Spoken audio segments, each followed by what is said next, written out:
When we allow two or more things to react, what we observe? हम यही observe करते हैं, या तो उसका टेम्परेचर इंक्रीज होता है या उसका टेम्परेचर डिक्रीज होता है, या उसके अंदर से कोई भी गैस इवोल्व होती है, या उसके अंदर कोई भी नया सब्सटेंस फॉर्म होता है। तो ये सारी चीजें तो हम अपने #1 केमिकल रिएक्शंस एंड इक्वेशंस में पढ़ चुके हैं, बैलेंसिंग ऑफ केमिकल इक्वेशंस के साथ। लेकिन वो सारी चीजें अलग अलग होती क्यों हैं, उनके पीछे क्या रीजन है, उनको हम आज अपने केमिकल रिएक्शंस #2 में पढ़ेंगे, जिसके अंदर हम different type of chemical reactions भी पढ़ने वाले हैं। तो एक क्राइटेरिया होता है फिर केमिकल रिएक्शंस का, अगर बात करें जिसके अंदर क्या आता है, प्रेसिपिटेशन रिएक्शंस आती हैं।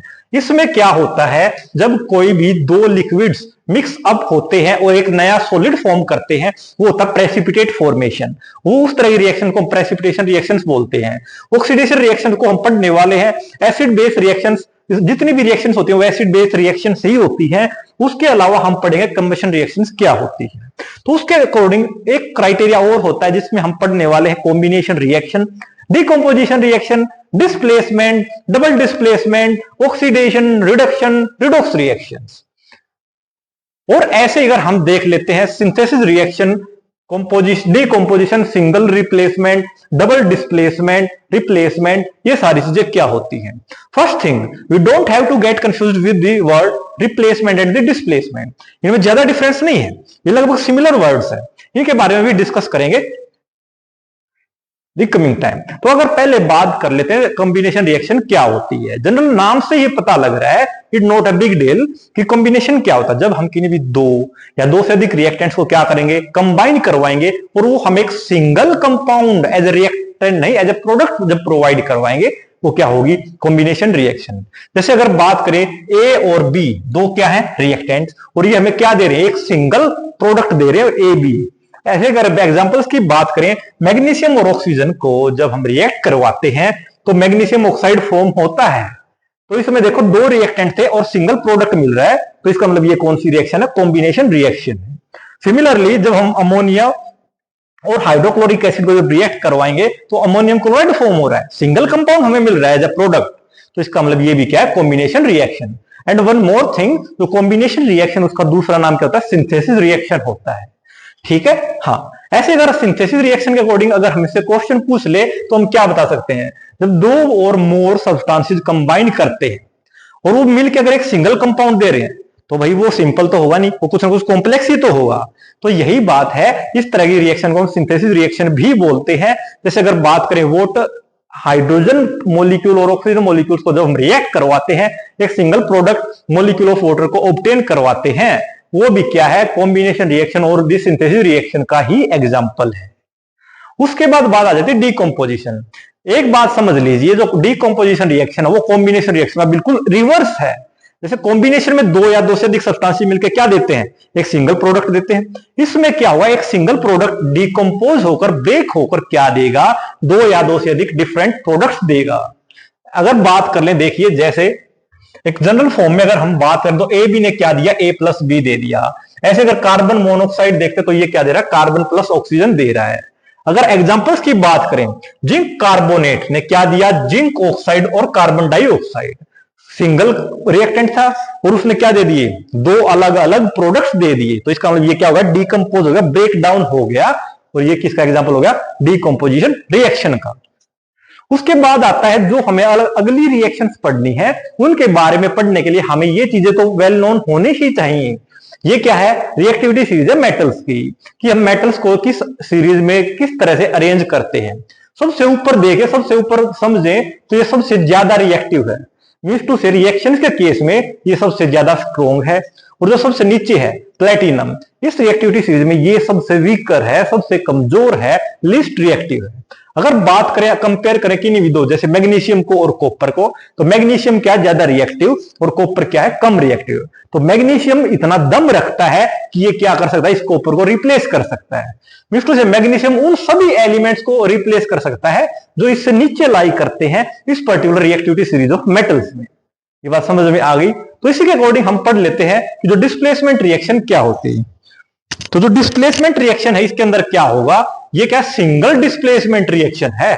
तो इसके अंदर हम क्या लेंगे, एक कोई भी एलिमेंट लेंगे, और दूसरा हम जो मेटल कंसीडर करें ना एलिमेंट, वो एक कंपाउंड में प्रेजेंट है।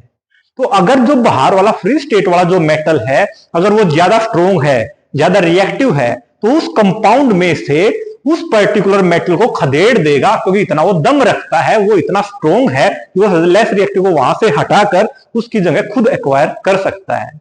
तो यही क्या होती है, डिस्प्लेसमेंट रिएक्शन होती है। अगर एग्जांपल के अकॉर्डिंग देखें तो एल्यूमिनियम और कॉपर क्लोराइड को जब रिएक्ट करवाते हैं तो क्या रिएक्शन होगी, उसके लिए जो अभी हमने बताया वो पता होनी चाहिए।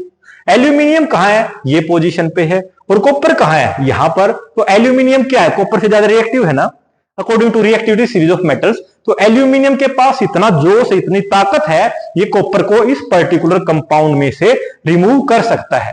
तो क्या करेगा, जब एल्यूमिनियम यहां से इस कॉपर को हटाएगा तो हमारे पास क्या आएगा, एल्यूमिनियम क्लोराइड, और कॉपर बाहर चला जाएगा। ये क्या हो गई, सिंगल डिस्प्लेसमेंट रिएक्शन। ऐसे ही अगर हमारे पास, जैसे इसमें तो क्या था, एक सिंगल कंपाउंड था जिसके साथ एक रिएक्टेंट रिएक्ट कर रहा था। अब यहां पर क्या है, हमारे पास दोनों ही जो रिएक्टेंट्स होंगे वो किसकी फॉर्म में होंगे, कंपाउंड्स की फॉर्म में होंगे। जैसे अगर इसमें बात करें, ए क्या है, मेटल, और सी भी क्या है, मेटल। अगर इसमें एक तो बात है, ये दोनों एक जैसे तो रिएक्टिव होंगे नहीं, तो क्या करेगा, अगर मान लिया ए ज्यादा रिएक्टिव है तो ए क्या करेगा, यहां से सी को यहां से डिस्प्लेस कर देगा। वो सी के पास और कहीं पर जाने का कोई भी रास्ता नहीं है, तो सी यहां से घूमते हुए किस तरफ आएगा, यहां पर आएगा, क्योंकि वो लड़ सकता नहीं, उसके पास इतनी ताकत है नहीं कि वो स्ट्रोंगर को वहां से वापस भगा दे। तो क्या बनेगा हमारे पास, जब ए डी के साथ आया तो ए डी बन गया, और जब सी बी के पास चलेगा तो सी बी बन गया। ऐसे एक एग्जांपल हम देख सकते हैं, AgNO3 और Na। तो Na क्या है, रिएक्टिविटी सीरीज के अकॉर्डिंग देखेंगे तो Na ये है, और Ag को देखिए रिएक्टिविटी सीरीज के अंदर, Ag होता है सिल्वर, और सिल्वर कहां है, ये। तो क्या होगा, तो जो इसमें क्या होगा, इसमें ये पर्टिकुलर इस एल्यूमिनियम को सोडियम रिप्लेस कर सकता है, नहीं कर सकता, बिल्कुल कर देगा। तो उसके बाद क्या हो जाएगा, यहां से केमिकल रिएक्शन हो जाएगी, और कौन सी रिएक्शन हो जाएगी, डबल डिस्प्लेसमेंट। जब क्या करेगा, सोडियम यहां से यहां आने की इच्छा रखता है, तो Ag को यहां से हटना पड़ेगा और इसको इसकी जगह जाना पड़ेगा। तो क्या आ जाएगा, देखो Ag जब Cl के पास गया तो AgCl बन गया, और Na जब NO3 के पास आया तो क्या आ गया, NaNO3 आ गया। ये हमारे पास हो गई डबल डिस्प्लेसमेंट, और you can say double replacement. देखो डिस्प्लेस तो कैसे हुआ, ये जो सोडियम था ये ज्यादा रिएक्टिव था, इसने यहां से इसको हटा दिया ना, तो इसको यहां से हटने के बाद यहां जाना पड़ा, तो दोनों अपनी जगह को रीचेंज कर रहे हैं ना, तो रिप्लेसमेंट हो गई। और उसको और हटाना क्या है, डिस्प्लेस। तो यहां पर हमें कंफ्यूज नहीं होना बिल्कुल भी, रिप्लेसमेंट क्या और डिस्प्लेसमेंट क्या है। इसका नाम आप डबल रिप्लेसमेंट भी लिख सकते हैं और डबल डिस्प्लेसमेंट भी लिख सकते हैं। ये दोनों ही चीजें सेम है, इसमें आपको कंफ्यूज तो होने की जरूरत है ही नहीं। उसके बाद अगर हम यहां पर कंपैरिजन की बात करें या डिफरेंशिएशन की बात करें, डिस्प्लेसमेंट रिएक्शन के अंदर क्या हो रहा था, उस पर्टिकुलर कंपाउंड से एक ही एलिमेंट क्या हो रहा था, मेटल क्या हो रहा था, बाहर निकल रहा था। लेकिन अब डबल डिस्प्लेसमेंट में क्या है, दोनों ही मेटल्स इन कंपाउंड फॉर्म में प्रेजेंट हैं, तो दोनों के दोनों ही बाहर निकलेंगे। तो ये हो गया डबल डिस्प्लेसमेंट। इसमें अगर बात करो तो only one chemical species is displaced, इसमें दोनों ही डिस्प्लेस हो रही है, इसमें सिर्फ एक ही स्पीसीज रिप्लेस होती है, इसमें दोनों ही रिप्लेस हो रही है। देखो रिप्लेस और डिस्प्लेस का फंडा क्या है, इस रिएक्शन में आप देख रहे हैं, ये जो एल्यूमिनियम ये ज्यादा रिएक्टर, ये कॉपर को क्या कर रहा है, यहां से डिस्प्लेस, कि तू भाग यहां से, ठीक है। तो यहां से इसने इसको तो कर दिया डिस्प्लेस, लेकिन इसकी पोजीशन भी तो चेंज हुई, तो यहां से जो कॉपर को हटाना तो क्या है, डिस्प्लेस करना। और अगर बात करें एल्यूमिनियम का यहां से खुद जाना अपनी मर्जी से, वो क्या है, रिप्लेस करना। ये बात समझ में आ गई। डिस्प्लेस तो क्या होना, फोर्सफुली किसी को रिमूव करना, और रिप्लेस क्या, अपनी मर्जी से वहां से चले जाना। ये बात क्लियर हो गई। उसके अलावा यहां पर ऐसे डबल, तो इसमें तो क्या है, सिंगल रिप्लेस हुआ है, इसमें डबल रिप्लेस हुआ है। उसके बाद आ जाती है ऑक्सीडेशन और रिडक्शन। यहां पर ये दो अलग अलग रिएक्शंस हैं, ये दोनों मिलकर एक सिंगल रिएक्शन भी फॉर्म करती है। वो कैसे, अगर पहले आप बात करो ऑक्सीडेशन के अंदर क्या होता है, या तो ऑक्सीजन ऐड होगा या हाइड्रोजन रिमूव होगा। जब ऐसी कोई भी रिएक्शन हो जिसमें या तो ऑक्सीजन ऐड हो रहा हो या उसमें से हाइड्रोजन रिमूव हो रही हो, या दोनों ही चीजें हो, ऑक्सीजन ऐड भी होने लग रही हो और हाइड्रोजन रिमूव भी होने लग रही हो, वो क्या कहलाएगी? Oxidation reaction. अगर बात करें रिडक्शन में क्या होगा, या तो ऑक्सीजन रिमूव होती हो या हाइड्रोजन ऐड होती हो या दोनों ही चीजें होती हो, वो क्या कहलाएगी? रिडक्शन रिएक्शन कहलाएगी। ये सभी चीजों के बारे में भी बता देते हैं।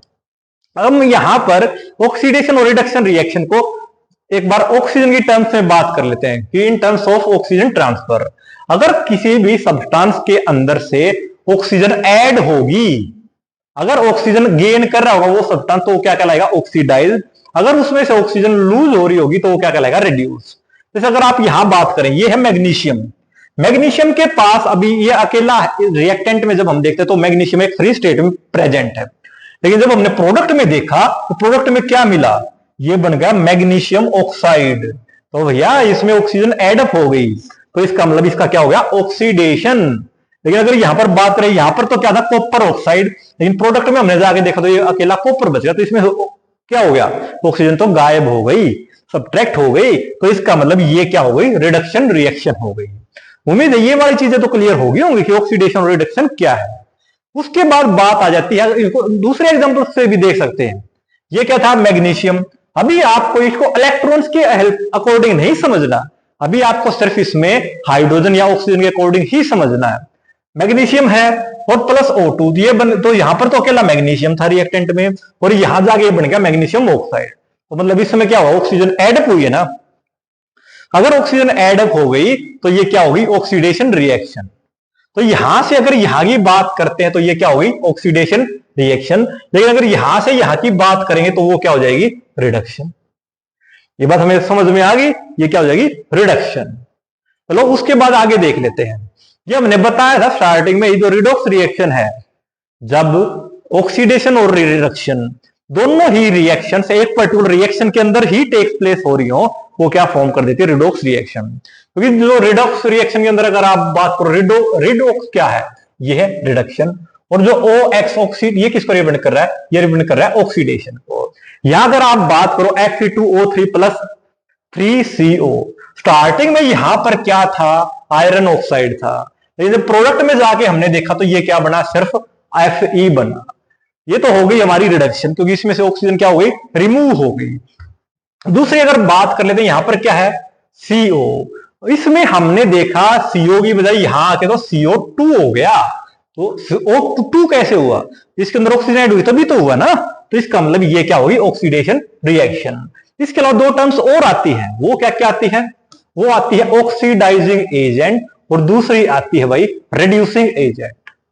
सिर्फ एक बात तो आप ये याद रख लो, जो भी चीज रिड्यूस होती है वो क्या बनेगा? वो बनेगा ऑक्सीडाइजिंग एजेंट। ठीक है, और जो चीज ऑक्सीडाइज होती है वो बनेगा रिड्यूसिंग एजेंट। वो कैसे? वो भी बताते हैं एक बार। देखो ये तो बात हमें समझ में आई थी, Fe2O3 था और ये अकेला Fe बच गया, तो ये क्या हो गया? रिडक्शन रिएक्शन हो गई। लेकिन रिडक्शन कब हुई? जब इसमें से ऑक्सीजन बाहर चली गई, है ना। अब ये ऑक्सीजन फ्री स्टेट में तो एटमॉस्फेयर में छोड़ नहीं सकता, तो तभी तो ये ऑक्सीजन यहां से जा सकती है, रिड्यूस हो सकती है, जब इस ऑक्सीजन को कोई एक्वायर करने वाला होगा। तो इस ऑक्सीजन को किसने यूज किया भाई? इसको यूज किया कार्बन मोनोऑक्साइड ने, CO ने। तो इस रिडक्शन के लिए कौन रेस्पॉन्सिबल है? ये रेस्पॉन्सिबल है। तो इस रिडक्शन के लिए रिड्यूसिंग एजेंट कौन होगा? वो होगा कार्बन मोनोऑक्साइड। अगर दूसरी बात करें, CO है, CO क्या हुआ है? ऑक्सीडाइज हुआ, क्योंकि इसके अंदर ऑक्सीजन ऐड हुई है। लेकिन इस ऑक्सीजन को इसको देने वाला कौन है? वो तो Fe2O3 है ना, क्योंकि ऑक्सीजन कहां से आई है? Fe2O3 में से आई है। तो इसका मतलब इसकी ऑक्सीडेशन के लिए कौन रेस्पॉन्सिबल है? Fe2O3 है। तो इसलिए Fe2O3 क्या हो जाएगा? ऑक्सीडाइजिंग एजेंट हो जाएगा। ऐसे अगर आप बात कर लो किसकी, इसकी बात कर लेते हैं। इसमें क्या है? मैग्नीशियम, और मैग्नीशियम से ये बन गया मैग्नीशियम ऑक्साइड। ऑक्सीडाइज तो हो गया, इसको ऑक्सीजन मिल गई, लेकिन ऑक्सीजन देने वाला कौन है? कहां से मिले इसको ऑक्सीजन? तो वो कौन है? Copper oxide. तो कॉपर ऑक्साइड यहां पर किसका काम करेगा? ऑक्सीडाइजिंग एजेंट का काम करेगा। अब हमें यह भी पता है, जो कॉपर ऑक्साइड ये क्या हुआ है? रिड्यूस। लेकिन रिड्यूस क्यों हुआ है? क्योंकि इसके पास से ऑक्सीजन चली गई। चली तो गई, लेकिन उस ऑक्सीजन को लेने वाला कौन है? वो तो कौन है? ऑक्सीजन लेने वाला तो भाई मैग्नीशियम है। तो इसका मतलब मैग्नीशियम का क्या काम करेगा? रिड्यूसिंग एजेंट का काम करेगा। ये इंपॉर्टेंट है, ये अगली वीडियोस में भी हम बहुत सारी तरीके से एक्सप्लेन कर देंगे इसको। You don't have to confuse about this thing. तो आज की वीडियो में हमें पढ़ना क्या था? हमें यही तो चीजें पढ़नी थी कि जो डिफरेंट डिफरेंट रिएक्शंस में डिफरेंट डिफरेंट थिंग्स होती है वो क्यों होती है और उनके पीछे क्या रीजंस हैं। तो ये उम्मीद है ये सारी चीजें आपको समझ में आ गई होंगी। मिलते हैं नेक्स्ट वीडियो के साथ। Thank you and have a nice day.